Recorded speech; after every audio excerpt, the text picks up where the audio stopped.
healthcare system in the U.S. Yes. I'm happy to say I think we should have a conference committee. And I'm not going to vote for it unless it has tort reform. The way you would like me to, Jamie. Or unless it has majority support. To put out a statement saying that I support that we have a conference committee. While we're writing your news releases, here's another one. You put in there. Here's another one you can write. By the way, since I haven't been on in a while, I want you to know I was really impressed with the piece you wrote about the bishop.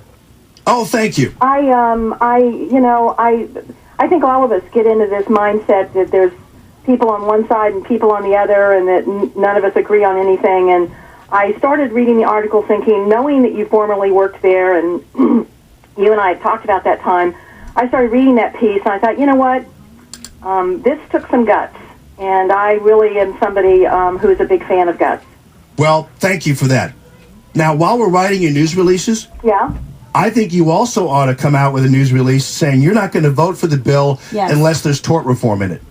Ooh. Okay, now let me just talk a little bit about tort reform, Jamie. This is another unbelievable red herring. This is what the CBO said. It was going to save millions annually. Yeah, you know what? Or $54 billion, I believe. They're saying 0.5%. Now, 0.5%, I don't want to say that's nothing, but you've got to realize that 26 states have done this. Unlike all the other things many of the other things are being proposed where we don't know what the impact's going to be, we know what the impact will be on tort reform because it's been done in Missouri and California and Texas and Florida, huge states. And you know what? Malpractice cases went down. Malpractice insurance rates went down. But costs of health insurance continued. In fact, in Florida, they've gone up faster than any place else in the country, and they have draconian tort reform. And this is another good example. Does the federal government tell states who gets a chance at their courthouses? These are not federal cases. These are state cases. Well, you don't file malpractice claims in federal court. These are state cases. And I don't really think it's the federal government's business to be coming into each individual state. What if what we put in the bill is not as aggressive as what Missouri has? Well, unless of course, they're giving states something in return. Because, I mean, since you're a big states' rights person, don't you find it odd that Missouri doesn't have the same right as, Nebraska in the health care reform package? Meaning, of course, Ben Nelson and the rest of the gang in Nebraska, they get all kinds of breaks, and they get sloughed over, and they don't have, they're being given gifts, and yet Missouri, and Mary Landrieu in Louisiana, and in Missouri, though, we're not being treated the same as Nebraska. So since you're a big states' rights person, I would think that would make you very angry, and that would be another news release to release today, that you can't vote for a bill that allows one state privileges that another state doesn't have. Well, Missouri got privileges that other states didn't have, courtesy of Kit Bond in the appropriations bills. And Mississippi gets an amazing amount of money that other states don't get. Well, that's an appropriation bill. That's not a transformation of the system. Let me just explain what happens here. I am completely in agreement with you. This culture that permeates Washington, that every member goes in a back room and cuts a deal for his state, that's what's called earmarking. And what happens is everyone up there does it. And Ben Nelson is an appropriator, and they are the biggest offenders. And Ben Nelson is used to trying to cut deal for his states. Mary Landrieu is an appropriator.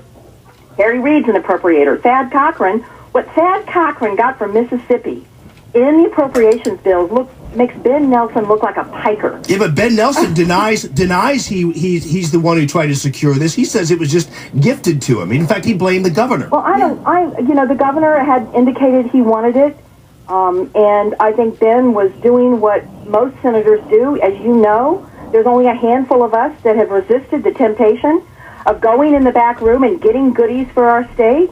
I'm proud that I'm one of those. There's only 2 Democrats that don't do it. Well, that's cool. But for years, the Republicans stood by and watched Ted Stevens rape the lower 48 for Alaska. Yeah, I get all that. Nobody said a word. Right, it was Uncle Ted. Uncle Ted handed out goodies. Everybody rallied around Uncle Ted because Uncle Ted was the guy that gave out money. We are not a donor. We are not a donor state in Missouri. We get more than we pay in. Some states get less than what they pay into the federal government. Money's not distributed on an equal basis across the country. It's based on who's got senior appropriators from that state. Well, we understand the whole appropriations process, but again, this is a major healthcare and, in my opinion, welfare bill that's going to transform healthcare in this country. It's a lot different than simply somebody fighting for some planes from Boeing or what have you. I mean, this is a different story. I agree, and here's the bottom line. I am not going to defend what Ben Nelson did. It's not what I do. It's not what I would do. And I don't think he should have done it. Then you shouldn't vote for the bill. Well, in every single bill, what you have to do, you go through the things you like and the things you don't like. And you decide, is the good stuff outweigh the bad stuff? In this instance, $100 million in extra Medicaid money for Nebraska wasn't enough for me to tip the scales to vote no against the bill because of all of the good stuff that's going to happen here. And what you're missing, Jamie, what people who have gotten so focused on being against this, who really aren't giving it a chance, you've missed the things we've done that are going to let the free market have much more control over bringing down healthcare costs. Well, let's talk about that, because one of those things in there is actually fining people who choose not to go on government health care. No, there's no government health care in the bill. Well, that's what the insurance exchange is. I mean, this is the government controlling all of that. This is the big mandate. Healthcare, Dana. None.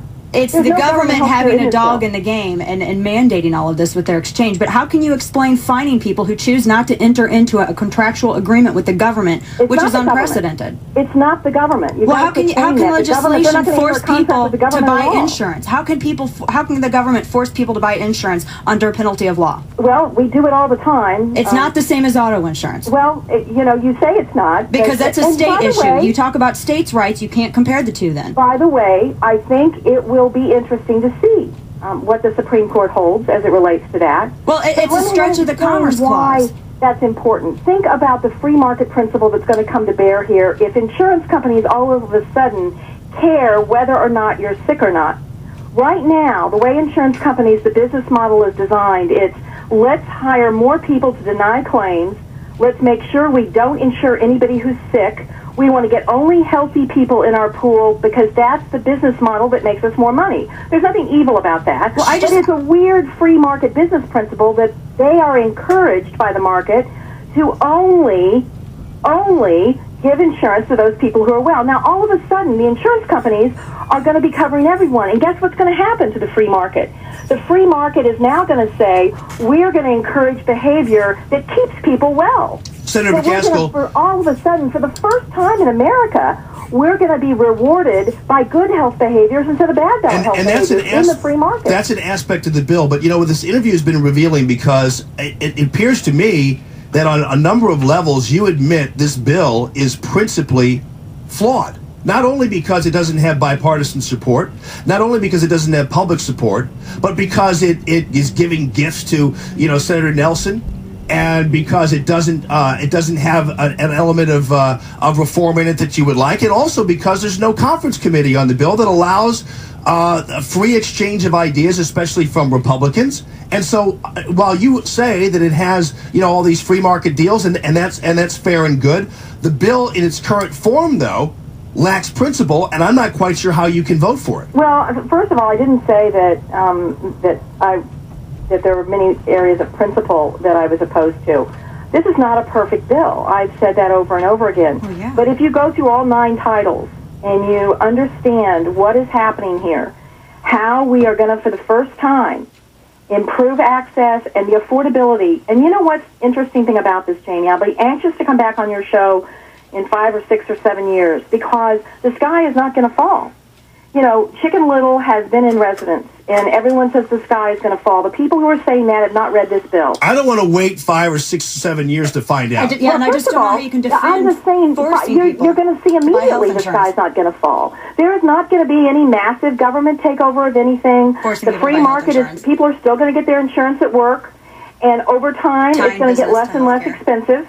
93% of America are going to pay lower health care costs under this bill, and 94% of America is going to get insured. And by the way, of the 6% that aren't insured, a huge chunk of that are illegal immigrants. But it's and then we're going to have to pay taxes as income on our health insurance plans. Absolutely. Well, you are not going to pay taxes on income on your health insurance plans because what's going to happen is that health care plans are going to begin, because of the market, they're going to begin to change in terms of rewarding good behavior. And here's the other thing about that. if you have a Cadillac plan, here's what happens, Jamie, in the free market. Nobody cares what anything costs.